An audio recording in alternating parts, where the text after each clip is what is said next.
ہے آپ نے نام سنا ہے یا نہیں سنا؟ امیر شریعت اللہ شاہ بخاری رحمۃ اللہ علیہ کا نام شاید سنا ہوگا۔ وہ اتنے بڑے خطیب تھے انڈو پاک کے کہ ایسے خطیب دنیا میں بار بار نہیں پیدا ہوتے۔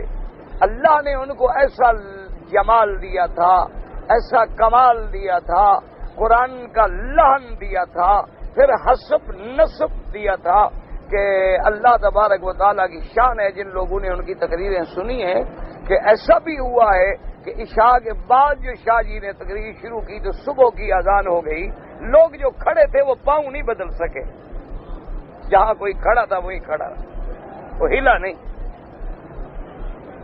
یعنی شاہ جی کی تقریر کے جادو کا یہ عالم ہوتا تھا۔ ایسا بھی ہوا، ایک دفعہ شاہ جی تقریر فرما رہے تھے، شاید فیصل آباد کا واقعہ ہے، اللہ اعلم، ہو سکتا ہے میں جگہ بھول جاؤں، تو شاہ جی نے تقریر شروع کی اور بارش شروع ہو۔ اور جناب شاہ جی کا اس دور میں بھی 50-50 ہزار کا مجمع ہوتا تھا، یہ تو نہیں 2 آدمی ہوتے تھے۔ اب آپ کو خود پتا ہے کہ آخر بارش ہوتی ہے، نظام درہم برہم ہو جائے۔ شاہ جی نے کہا بھی دیکھو، جس نے تقریر سننی ہے بالکل ہیرے نہیں بیٹھے رہیں، اللہ کی رحمت کو بھی برسنے دو اور بخاری کا قرآن بھی برسنے دو، دیکھتے ہیں کون زیادہ برستا ہے۔ بس شاہ جی تقریر کر رہے ہیں جناب، 6 گھنٹے کی تقریر، ایک بندہ نہیں ہلا، بارش میں تر بتر ہو گئے، شامیانے گر گئے، لوگ پانی میں بیٹھے ہوئے، لیکن ہلا کوئی۔ یعنی حضرت محمد علی جوہر مرحوم نے لکھا ہے کہ میرا بس چلتا تو میں بخاری کی تقریر بند کر دیتا۔ لوگوں نے کہا کہ کیوں؟ نے کہا یہ تو جادوگر آدمی ہے، خدا نہ خواستہ یہ گمراہ ہو جائے تو ساری قوم کو لے ڈوبے، یہ تو شکر ہے کہ سیدھے راستے پہ ہے، ورنہ ایسا آدمی اللہ نہ کرے اللہ نہ کرے اللہ نہ کرے خود پٹڑی سے اتر جائے تو ساری دنیا ڈوب جائے۔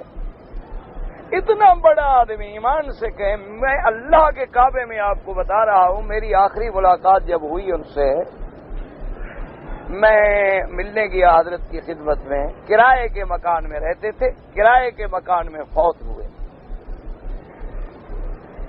آج ہمارے مولویوں کے بھی حال دیکھ لو، ہمارے مولویوں کی آج بلڈنگیں بھی دیکھ لو، موٹریں بھی دیکھ لو، موبائل ٹیلی فون بھی دیکھ لو، اور شاہ جی کا بھی اندازہ کریں، کرائے کے مکان میں تھے۔ میں حاضر ہوا، گھر میں کوئی نوکر نہیں، خادم نہیں، خدمتگار نہیں، خود اٹھ کے دروازہ کھولا،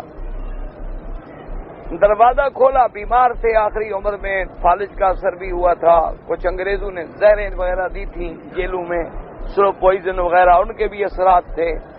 تو خیر ہم بیٹھ گئے تو فرمانے لگے کہ بیٹا کئی دنوں سے نمک کی چائے چل رہی ہے، اگر پی سکتے ہو تو چائے بنوا لوں۔ میں نے کہا حضرت میں ابھی جا کے چینی لے آتا ہوں۔ کہنے کہ شرم ہوتی تو پہلے لے کے آتے، اب کیا لے کے آنا ہے؟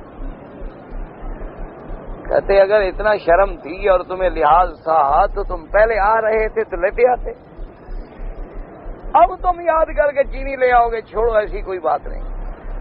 ساری زندگی شاہ جی کا اتنا پیسہ نہیں ہوا کہ حج کر سکے، ساری دنیا کے بڑے بڑے کروڑ پتیوں نے کہا کہ حضرت سارا خرچہ دیتی ہیں، فرمایا لوگوں کے پیسے سے میں حج نہیں کرتا، اللہ اپنے نہیں دینا چاہتا تو نہ دے، اللہ تمہیں دے سکتا ہے مجھے نہیں دے سکتا، تمہارے پیسے لے کے حج کروں، سوال ہی پیدا نہیں ہوتا۔ کرائے کے مکان میں رہے اور کرائے کے مکان میں فوت ہو گئے۔ آج تو ہم مولوی اس کو کہتے ہیں نا جس کے افسروں سے تعلقات ہوں، بڑے لوگوں سے تعلقات ہوں۔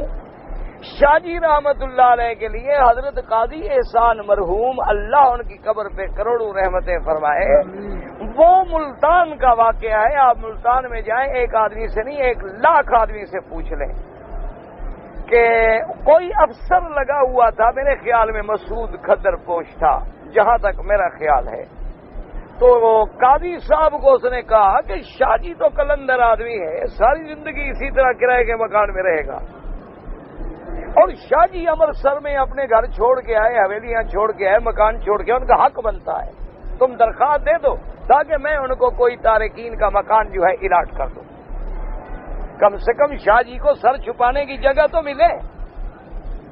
قاضی صاحب فرماتے ہیں کہ میں بڑا خوش ہو گیا، میں نے درخواست بنائی، چونکہ بڑا متقد تھا وہ جو ڈی سی تھا، تو وہ بھی ملنگ آدمی تھا، خطر پوش، اسی لیے کہتے تھے وہ خطر پہنتا تھا۔ تو وہ جناب اس نے آرڈر کیا فوراً، اور بہترین مکان جو تھا نا جی ملتان کے کسی علاقے میں تارکین کا یعنی ہندوؤں کا، وہ حضرت کے نام کلیم بنایا، الاٹمنٹ کی، آرڈر کیا، کوٹھی خالی کرائی، قبضہ لیا، سب کاغذات بنا کے قاضی صاحب کو دیے کہ بھئی میں تو جرت نہیں کر سکتا شاہ جی کو دینے کی، تم یہ لے جاؤ اور شاہ جی کو دے دو۔ قاضی صاحب کہتے ہیں جی میں بڑا خوش ہو کے بڑے ٹور سے آ رہا ہوں کہ آج جناب ہم نے شاہ جی کا اتنا بڑا مسئلہ حل کر دیا۔ میں آیا تو شاہ جی نے دیکھا، فرمایا قاضی کیا بات ہے بھئی، آج تو تم بڑے خوش نظر آ رہے ہو۔ میں نے کہا شاہ جی بس ساری زندگی آپ نے تو کچھ نہیں کیا نا، نہ آگے آپ نے کچھ کرنا ہے، آپ کے پاس کیا ہے، یا تقریر سنو یا چائے پیو۔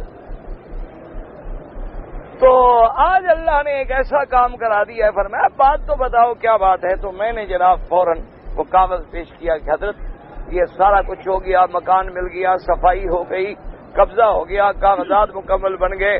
شاہ جی دیکھتے رہے، ساری باتیں سنتے رہے۔ اس کے بعد شاہ جی نے وہ کاغذ یوں پکڑا اور یوں ٹکڑے ٹکڑے کر کے کہا قاضی تم مجھے اتنا سستا بیچنا چاہتے ہو؟ اگر میں نے بکنا ہوتا تو پھر انگریز کے ساتھ نہ سودا کرتا جو صحیح قیمت لگا رہا تھا ہماری۔ ہم اس کے آگے نہیں بکے تو آج ایک ڈی سی ہمیں خریدنا چاہتا ہے ہندو کا مکان دے کر، نکل جاؤ میرے مکان سے۔ تمہیں جرت کیسے ہوئی میری درخواست لکھنے کی؟ قاضی صاحب کے ساتھ کئی مہینے شاہ جی نے بولنا چھوڑ دیا کہ تم نے جرت کیسے کی درخواست دینے کی کہ مجھے مکان دیا جائے۔ قاضی صاحب نے پتا ہے کتنے لوگوں کو منتیں کی بھی خدا کے لیے بھئی ہماری غلطی ہو گئی، ہمارے باپ کی توبہ، ہمارے دادے کی توبہ آئندہ کبھی نہیں کریں گے، شاہ جی مہربانی کر کے مان جائے۔ شاہ جی کہاں مانے؟ آخر قاضی صاحب نے ایک دن ایسا کیا، سردیوں کی رات تھی، دروازے پر شاہ جی کے آ کے بیٹھ گئے۔ شاہ جی جو عشاء کی نماز پڑھ کے دیکھا کون ہو؟ حضرت قاضی احسان ہوں۔ وعلیکم السلام، چلے گئے۔ صبح کی نماز پڑھ کے نکلے تو قاضی دروازے پہ بیٹھا تھا۔